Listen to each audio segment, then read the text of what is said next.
SpongeBob SquarePants would never be the same without Mr. Krabs. As the money-hungry owner of the Krusty Krab, you can guarantee that he will always be coming up with some way to either profit or prevent losing money. What inspired you to build a second Krusty Krab right next door to the original? Money! After all, he's seemingly responsible for the whole town's diet, given that he owns the Krusty Krab, Bikini Bottom's favorite and possibly only burger place. So, what if I told you that Mr. Krabs was actually feeding the residents his own kind, crab? It's a pretty common theory nowadays that the Krabby Patty's secret ingredient is crab. Money, money, money, money, I go. But does the show support it? Is the evidence there? Well, I think we have to take a step back and get some context before we dive into this. Let's start with the most important and complicated question. What is actually in a Krabby Patty? Great question. Almost impossible to answer. Now, for those who haven't seen the show, the Krusty Krab is the home of the Krabby Patty, a burger comprised of a 100% all-secret patty secretly assembled with Bun, then patty, followed by ketchup, mustard, pickles, extra onions, lettuce, cheese, tomatoes, and bun, in that order. To directly quote SpongeBob himself. SpongeBob is a master at constructing this magical burger. While the whole town is obsessed with them, nobody actually knows what the secret ingredient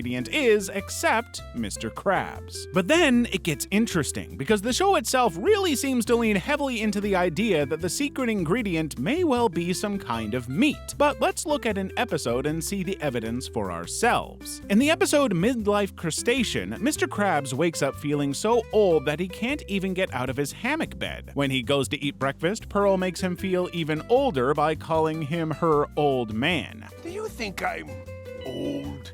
Well, of course I do. When he goes out to walk along the street, he realizes a Boy Scout fish is helping him walk, and when he rejects the assistance, his arm comes off in the kid's hands. Okay, I think you get the point. He feels old. Anyway, when Mr. Krabs gets to the Krusty Krab, he finds a young customer complaining that his Krabby Patty tastes funny. When Mr. Krabs looks over, the mother says that the burger is old and dried out like that man right there, which is super unnecessary and suggests she's a pretty terrible role model for her own kid, but we'll let that slide for now. Anyway, Krabs Day is going so badly that he decides to take a gamble and see how the burger tastes before the kid can throw it away. But here's where the show gives us what may be the most critical piece of evidence of all. When Krabs tastes the burger, his immediate reaction is surprising. So that's what I taste like. I think this is a really interesting moment that can be interpreted in two ways. Either he's simply saying that the burger tastes the way he feels, old and dried out, or he's openly saying that this is the first time he's ever actually tasted himself.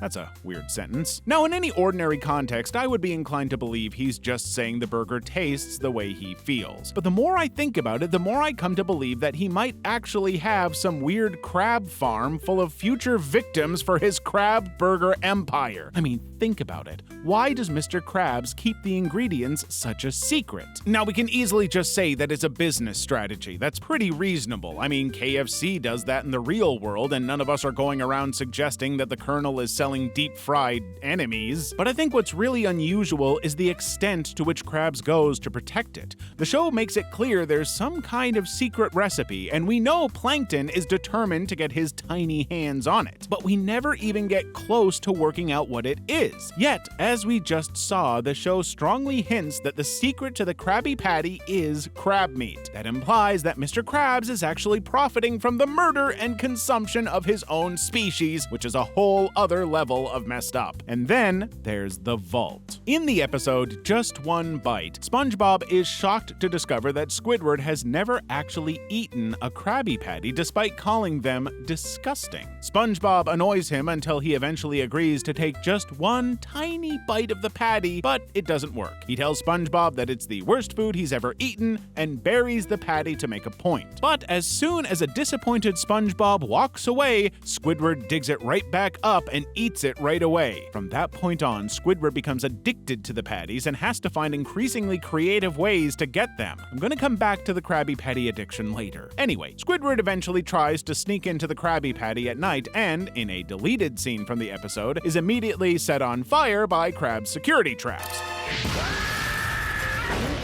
In the chaos, Squidward discovers the vault, a huge metal container hiding thousands of ready-made Krabby Patties. Now, this makes no sense, because if the patties are ready-made, there's no real need for SpongeBob to even work at the Krusty Krab, let alone have to actually cook anything. But that's for another time. The point is that Mr. Krabs is even hiding the ready-made burgers in one of the most high-security vaults in Bikini Bottom. That's a lot of effort to go to if it's just an ordinary burger. But as we've already seen, this is not an ordinary burger. In fact, throughout the series, we've seen that it's anything but. Pretty much everybody in Bikini Bottom comes to the Krusty Krab on a regular basis, and some episodes have even shown that going a short period without one can cause severe withdrawal symptoms. It's basically a drug. That implies that whatever the secret ingredient is something so rare and unique that you can't get it from any other food source. And since the show is so careful about never showing a fish eating another fish, it's easy to assume that it's just another vegetarian burger.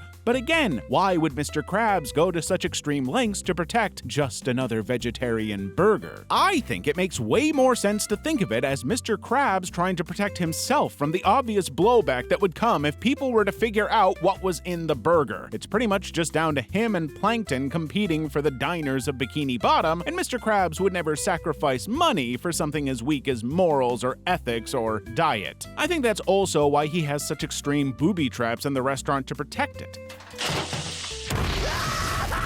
The secret is not just something that could close the restaurant, it could ultimately destroy him and maybe even get him arrested. And as we all know, there's no money to be made in prison, although I'm sure he'd find a way. But let's go even further back. The episode Ugh takes place in the ancient days of Bikini Bottom, following the adventures of the caveman ancestors of SpongeBob, Squidward, and Patrick. Now, they all have different names in this episode, but for the sake of convenience, I'm just going to refer to them by the names we all know.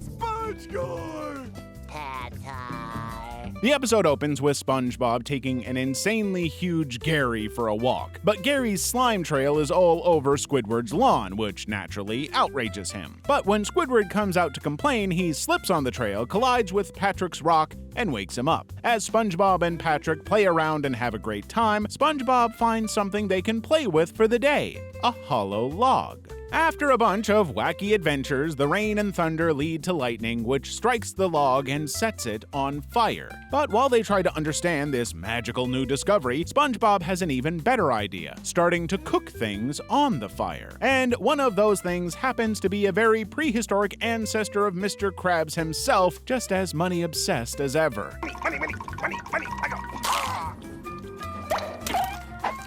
They eat the crab and find it so delicious that Patrick rushes off to find more while SpongeBob keeps cooking. But while Patrick is gone, the taste of the crab gives SpongeBob an idea. From the sand, he forms a Krabby Patty. And remember, this is long before Mr. Krabs and Patrick create the real thing. Now, yes, this episode is probably not part of the actual chronology of the show, but we have to focus on a couple things here that are so interesting. The first is that this episode basically goes against everything creator Steven Hillenburg once said. The producers have always maintained the rule that they cannot show fish eating fish, yet we have an episode that clearly shows not only fish eating fish, but also Mr. Krabs' ancestors. But the rule was also used as a clear example of how this theory could never really make sense, because if the people of Bikini Bottom never ate crab, why would they consume a Krabby Patty? Well, now we have an answer. They do eat crab, or at least they did.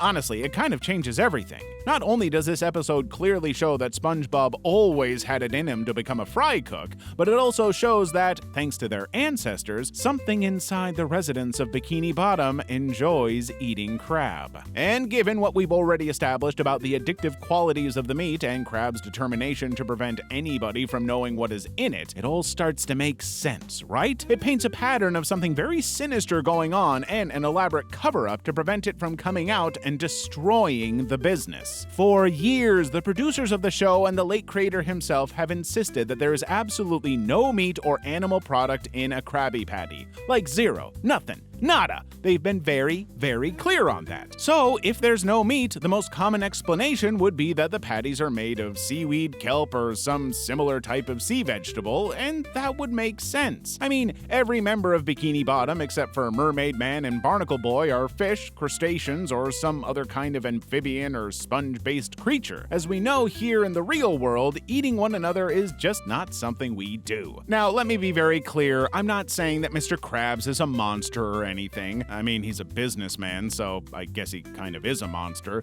But I don't think he's doing any of this out of malice or hatred or any of those kinds of things. The show has always portrayed him as a savvy businessman who's out for profit, no matter how he has to achieve it. That's just part of the way he operates and provides for the people of Bikini Bottom. He saves them from a pretty bleak-looking meal over at the Chum Bucket. And for their part, they seem to be more than happy to eat as many Krabby Patties as they possibly can, which is probably a good thing because once they have a taste of that meat, it becomes totally impossible to stop. Seriously, they're shown to develop such an intense craving for the meat that they might actually end up dying if they went cold turkey, or cold squid? Anyway, I don't know. I think it's very possible that Mr. Krabs really did find some way to create an addictive crab-based burger for profit. And let's be honest, it's totally in character for him to do everything he can to prevent anybody else from figuring it out. If, for no other reason, he wouldn't want anybody else to have the same idea he does. After all, they're his business rivals. So yes, maybe Mr. Krabs has been selling crab burgers to the Bikini Bottom residents for all these years. Or maybe it's just a very well-made kelp burger created by a money-hungry cartoon crab and his tiny plankton pal. I don't know, man. I just like cartoons.